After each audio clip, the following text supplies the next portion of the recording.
నమస్తే, welcome to our channel. Allu Arjun arrest అయ్యి బయటికొచ్చిన తర్వాత చిరంజీవి గారిని కానీ, నాగబాబు గారిని కలవడం మనం చూసాం. అయితే ఇదే విషయంగా అల్లు అర్జున్ పవన్ కళ్యాణ్‌ని ఎందుకు కలవలేదు అనేది చాలా మందికి డౌట్‌గా ఉంది. అసలు అల్లు అర్జున్ పవన్ కళ్యాణ్‌ని కలుస్తాడా? పవన్ కళ్యాణ్ హైదరాబాద్ వచ్చినా కానీ అల్లు అర్జున్‌ని కలవకపోవడానికి కారణం ఏంటి? దీని గురించి పూర్తి విషయాలు తెలుసుకుందాం. ప్రస్తుతం మనతో పాటు సీనియర్ జర్నలిస్ట్ కిరణ్ పోల్దాస్ గారు ఉన్నారు. నమస్తే కిరణ్ గారు. నమస్తే అండి. అల్లు అర్జున్ పవన్ కళ్యాణ్‌ని కలవకపోవడానికి రీజన్ ఏమన్నా ఉందంటారా? లేకపోతే గనుక కలిసే ఛాన్సెస్ ఇన్ ఫ్యూచర్ ఏమన్నా ఉందా? ఇప్పుడు అల్లు అర్జున్ గారిని పవన్ కళ్యాణ్ గారు కలవరు. కలవరు. అది ప్రోటోకాల్ కాదు. ఓకే. అల్లు అల్లు అర్జున్ అర్జున్ గారు గారే పవన్ కళ్యాణ్ పవన్ కళ్యాణ్ గారిని కలవాల. అపాయింట్మెంట్ ఎవరు ఇవ్వాలి వీళ్ళిద్దరిలో అంటే పవన్ కళ్యాణ్ గారే అపాయింట్మెంట్ ఇవ్వాలి. Of course. ఇది మీకు ఇంతకు ముందు కూడా మెగా పవర్ హౌస్ అది ఇప్పుడు. అవును. Megastar, global star, deputy chief minister, minister. నేను అడగడం కూడా అదే అడిగాను. అల్లు అర్జున్ గారు పవన్ కళ్యాణ్ గారిని కలిసే ఛాన్సెస్ ఉన్నాయా అని అడిగాను. నేను క్లారిటీ చెప్తున్నాను అంతే. సో అల్లు అర్జున్ గారికి ఇవాళ పవన్ కళ్యాణ్ గారిని కలవాల్సిన నెసెసిటీ కూడా ఉంది ఇక్కడ. ఎలా అంటారు? ఎలాంటి నెసెసిటీ అంటే తాజాగా రిపబ్లిక్ టీవీలో ఒక వార్త వచ్చింది. అదేంటంటే మధ్యంతర బెయిల్ని క్యాన్సిల్ చేయండి అంటూ పోలీసులు మళ్ళీ కోర్టుకి అప్పీల్ చేసుకుంటున్నారు అనేది. ఆ లెటర్ ఏదో బయటికి వచ్చినందుక ఆ లెటర్ బయట ఆ లెటర్ పోలీసులు ఏదైతే లెటర్ మేము పర్మిషన్ నిరాకరించాము అన్న లెటర్ నిన్న బయటకు వచ్చింది కదా. ఆ నేపథ్యంలో అల్లు అర్జున్ గారిని ఆయనకి ఇచ్చిన మధ్యంతర బిల్ని క్యాన్సిల్ చేయండి అని చెప్పి పోలీసులు వెళుతున్నట్టు.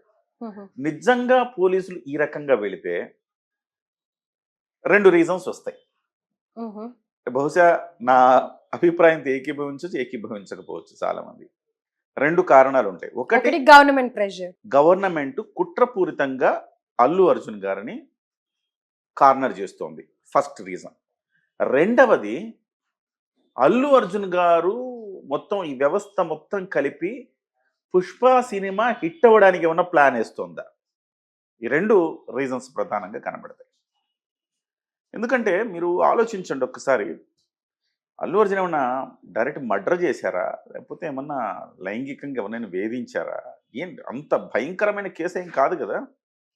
పోలీసులు మధ్యంతర బెయిల్ క్యాన్సిల్ చేయాలని పోలీసులు వెళ్ళేంత అవసరం ఏముంది? వాళ్ళు అలా వెళుతున్నారంటే ఈ 2 రీజన్సే ఉంటాయి. ఒకటి అల్లు అర్జున్కి తెలిసే జరుగుతుండాలా, ఎందుకు ప్రచారం కోసం. ఇంకొక నివేదిక ఏం చెప్తోందంటే అల్లు అర్జున్ గారి పుష్ప 2 కలెక్షన్లు అరెస్ట్ తర్వాత 74% పెరిగాయట. నిజమేనా అది? నివేదికలు చెప్తున్నాయి 74% పెరిగాయి. నిజంగా మొన్న మీరు కూడా ఎన్నో అనాలిసిస్ ఇచ్చారు కదా. సాటర్డే సండే రోజు వీకెండ్స్ అంటే సెకండ్ వీకెండ్, ఇది ఫస్ట్ వీకెండ్ ఆల్రెడీ మంచి కలెక్షన్ వచ్చింది. సెకండ్ వీకెండ్ మనం ఎవరూ ఊహించనంతగా కలెక్షన్లు పెరిగినాయి నార్త్లో ఎస్పెషల్లీ. ఇక్కడ అరెస్ట్ వార్తలు, అక్కడ గుప్పు మనడం, అవునా అరెస్ట్ చేశారా, ఎందుకు, సీఎం మీద కామెంట్స్ ఉన్నాయా, అసలు ఏమున్నాయి సినిమాలో చూద్దాం, నిజంగా సీఎంని అంత మాట అన్నాడా, అందుకే కోపం వచ్చిందా, అసలేంటో చూద్దాం. ఈ రకంగా ఇక్కడేంటి చిరంజీవిని అలా అన్నారా? బాసు ఎవడికిరా బాసు, నీకు బాసు, నీ తమ్ముడికి బాసు, అందరికి నేను బాసు, ఆ డైలాగ్ ఏదో వైరల్ అయింది కదా. ఇది ఒక పబ్లిసిటీ స్టంట్ ఎందుకు కాకూడదు? చిరంజీవిని అంత మాట అన్నాడా అని థియేటర్కి వెళ్ళి చూసిన వాడి వాళ్ళు మీరు అబ్జర్వ్ చేస్తే ఆ డైలాగు ఉందని చెప్పి అనగానే వెంటనే రియాక్ట్ అయ్యి లేదు ఆ డైలాగ్ అని ప్రెస్ మీట్ పెట్టి చెప్పాలిగా, చెప్పలా, పోనీలే అనుకున్నారు. ఎందుకంటే చూసినోడు చూడనోడు మళ్ళీ అవును నేను మిస్ అయిపోయినట్టున్నానే ఆ రణగుణ ధ్వనుల్లో అని ఇంకొకసారి చూస్తాడు. లేటర్ డిలీట్ చేసేసారు కదా సీన్. అంటే కొంత సీన్లు ఉన్నాయి, అంటే లేవట, కొన్ని బయట వచ్చినంత వైరల్ గా లేవట అది. సో దానికోసం ఏంటంటే ఒక రకంగా అక్కడికి సినిమాకి ఎక్కుతారు జనము. అరెస్ట్ అవుతారు అంటే అరెస్ట్ అయ్యారంటే సినిమా సీఎం మీద డైలాగులు ఉన్నాయంటే అందుకే అరెస్ట్ చేశారంట అన్న ప్రచారం నేపథ్యం. అసలు ఏంటి ఆ డైలాగులు, సీఎం మీద ఏమున్నాయి, అంత కోపం వచ్చేలాగా ఏం జరిగిందని చెప్పేసి కూడా ఇలాగ 74% కలెక్షన్లు పెరిగాయట. పబ్లిసిటీ స్టంట్ అది కావచ్చు, లేదా నిజంగానే గవర్నమెంట్ ఆయన్ని కార్నర్ చేసి ఉండొచ్చు కదా. సో ఇప్పుడు నిజంగా గవర్నమెంట్ కార్నర్ చేసి ఉంటే ఈ 2 సాధారణ పరిస్థితులు అయితే కనపడట్లేదండి నాకు. ఒక అసాధారణ పరిస్థితి కనపడుతుంది నాకు. ఆ ఇష్యూను కూడా మనీ మేకింగ్ ఇష్యూగా మార్చేసుకుంటున్నారా అన్న ఆ కోణంలో అనుమానం కూడా కలుగుతాం. ఎవరు చేసుకుంటున్నారు అంటారు? ఇంకెవరండి, సినిమా వాళ్ళే. సో ఒకవేళ నిజం కాదు, వాళ్ళు చాలా సచ్చీలురు, వాళ్ళు అలాంటి పనులు ఏం చేయలేదంటే గవర్నమెంట్ అన్న కార్నర్ చేస్తున్నట్టు. ఎందుకంటే గవర్నమెంట్కి అంత ఇంట్రెస్ట్ ఏంటి? నిన్న కూడా మనం ఒక వీడియోలో మాట్లాడుకున్నాం. మోహన్ బాబు మీద లేని ఇంట్రెస్ట్ అల్లు అర్జున్ మీద ఏంటి అంత ఇంట్రెస్ట్? వాళ్ళు ఏం చెప్పదలుచుకున్నారు సమాజానికి? ఇది. సో ఇప్పుడు గనక నిజంగా గవర్నమెంట్ కార్నర్ చేస్తే కాపాడే శక్తి ఒక్క పవన్ కళ్యాణ్ గారికే ఉంది. కాబట్టి ఇన్ఎవిటబుల్ ఖచ్చితంగా పవన్ కళ్యాణ్ గారిని కలవాల్సిన అవసరం ఉంది. పవన్ కళ్యాణ్ గారిని కలిసి ఇది అని చెబితే గవర్నమెంట్ నిజంగా కక్షపూరితంగా వ్యవహరిస్తుంటే డెఫినెట్గా అటువైపు నుంచి, ఎందుకంటే సత్సంబంధాలు ఉన్నాయి. అటు కూటమి ప్రభుత్వానికి ఇటు రేవంత్ ప్రభుత్వానికి సత్సంబంధాలే ఉన్నాయి. గతంలో జగన్మోహన్ రెడ్డికి కేసీఆర్కి సత్సంబంధాలు ఉండేవి. కానీ 2014 నుంచి 19 వరకు కేసీఆర్కి చంద్రబాబు సత్సంబంధాలు లేవు. సో ఇప్పుడు ఉన్న ప్రభుత్వాల మధ్య సత్సంబంధాలు ఉన్నాయి. కాబట్టి రేవంత్ రెడ్డి గారు అంత కక్షపూరితంగా అరెస్ట్ చేయాల్సిన అవసరం ఏముంది? అదే కదా ఇక్కడ పాయింట్. అంత అంటే కక్షపూరితంగా అందరూ చూపించేది స్టేజ్ మీద పేరు మర్చిపోవడం. ఆఫ్టర్ ఆల్ అంత చిన్నదానికి ఇంత చిన్నదండి, పెద్దగా యాదృచ్ఛికం కావచ్చు. ఎవడి ఎంత మెమరీ ఉన్నా కానీ పొరపాటు జరగడం అది పొరపాటు, తప్పు కాదు. పొరపాటు సహజం. తప్పు అనేది ఏమైనా చేస్తే పశ్చాత్తాపడాలి. పొరపాటు చేస్తే అది సహజంగా అందరూ చేస్తారు. మీరు చేస్తారు, నేను చేస్తాను, అందరూ పొరపాటు. దానికోసం రేవంత్ రెడ్డి గారు ఇంత రెచ్చిపోయి పోలీసుల చేత ఇంతలా యాక్షన్ తీసుకుంటారంటే అది నేను నమ్మను.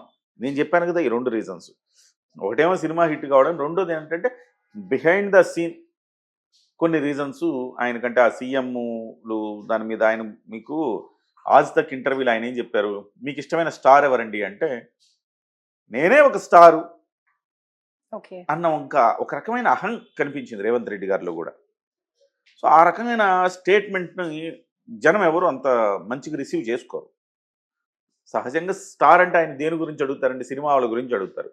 మీకు ఇష్టమైన స్టార్ ఎవరంటే నాకు బాలకృష్ణ ఇష్టమో, లేకపోతే చిరంజీవి ఇష్టమో, లేకపోతే కృష్ణ ఇష్టమో. మొదట అన్నాడు కృష్ణ అని ఒకప్పటి ఇష్టపడి, ఇప్పుడు నేనే స్టార్ అన్నాడు. సో ఇవన్నీ చూస్తూ ఉంటే ఎక్కడో ఏదో ఆయన కాలినట్టుగా ఉంది. సినిమా ఇండస్ట్రీ అంతా నన్ను ఎవ్వరూ కూడా గౌరవించట్లేదన్న ఒక బాధ రేవంత్ రెడ్డి గారిలో ఉన్నట్టుగా కనపడుతుంది అనేది మనకు వస్తున్న ప్రచారం. సినిమా ఇండస్ట్రీ ఈ ప్రభుత్వం వచ్చాక గతంలో కేసీఆర్కి కేటీఆర్కి ఇచ్చినంత ఇంపార్టెన్స్ ఇవాళ రేవంత్ రెడ్డి గారికి కానీ సినిమాటోగ్రఫీ మినిస్టర్ అయిన కోమటిరెడ్డి గారికి కానీ ఇవ్వడం లేదు అనే ఒక ప్రచారం ఉంది. ఆ ప్రచార నేపథ్యంలో వీళ్ళకి మన పవర్ ఏంటో తెలియాలి. వీళ్ళందరూ మళ్ళీ గతంలో జగన్మోహన్ రెడ్డి చేసినట్టు ఈయన కూడా ఆ రకంగా ఆలోచిస్తారంటే రేవంత్ రెడ్డి గారు అట్లా అంత కుటిలంగా ఆలోచించే వ్యక్తి అని నేను అనుకోను. అయితే ఇక్కడ ఒక్క క్వశ్చన్ నాకు, రేవంత్ రెడ్డి గారు ఏదైతే హైడ్రాతో లోయర్ కేటగిరీ వాళ్ళని ఏడిపించారో, సో అదే లోయర్ కేటగిరీలో ఈ ఒక కన్సర్న్ ఎమోషనల్ గా వాళ్ళని డ్రాగ్ చేసుకునే విధానం అని అనుకోవచ్చు. ఇది ఏమన్నా లాస్ట్ అంటానంటారా? అంటే ఒక కుటుంబానికి అన్యాయం జరిగింది కాబట్టి హీరో అయిపోవచ్చు అన్న దీంట్లో ఏమన్నా చేస్తున్నారా? అట్లేమో ఉంటుంది. అంత దానివల్ల అంత మైలేజ్ వస్తుంది అనుకుంటున్నారా? లోయర్ క్యాడర్లో ఏం రాదు. అంత మైలేజ్ ఏమైనా వచ్చే అంత ఇష్యూ కాదు అది. సో కాబట్టి నేనేమనుకుంటున్నానంటే ఒకవేళ కనుక నిజంగా ప్రభుత్వం ఏదైనా మనసులో పెట్టుకొని ఇబ్బంది పెట్టే క్రమంలో ఆ రకమైన యాక్షన్స్ తీసుకుంటున్నట్టయితే పవన్ కళ్యాణ్ గారు ఒక్కళ్ళే కాపాడగలుగుతారు. ఇప్పటికే మనకు వస్తున్న సమాచారం ఆయన అపాయింట్మెంట్ అడిగారని పవన్ కళ్యాణ్ గారిని, రాబోయే 2-3 రోజుల్లో పవన్ కళ్యాణ్ గారిని కలుస్తారని వస్తుంది. డెఫినెట్గా ఇది గనక మళ్ళీ వీళ్ళు గనక అటువైపు కేసు వేసారనుకోండి, మధ్యంతర బెయిల్ రద్దు చేయాలని మనం డెఫినెట్గా దీని మీద చాలా సీరియస్గా ఆలోచించాలి. సో నేను చెప్పిన 2 కోణాల్లో ఒక కోణం ఉంటుంది. ఆ 2 కోణాల్లో ఆ ఒక కోణం కూడా రాబోయే 2-3 రోజుల్లో క్లారిటీ అయితే వచ్చేస్తుంది. Thank you so much Kiran గారు. నమస్తే.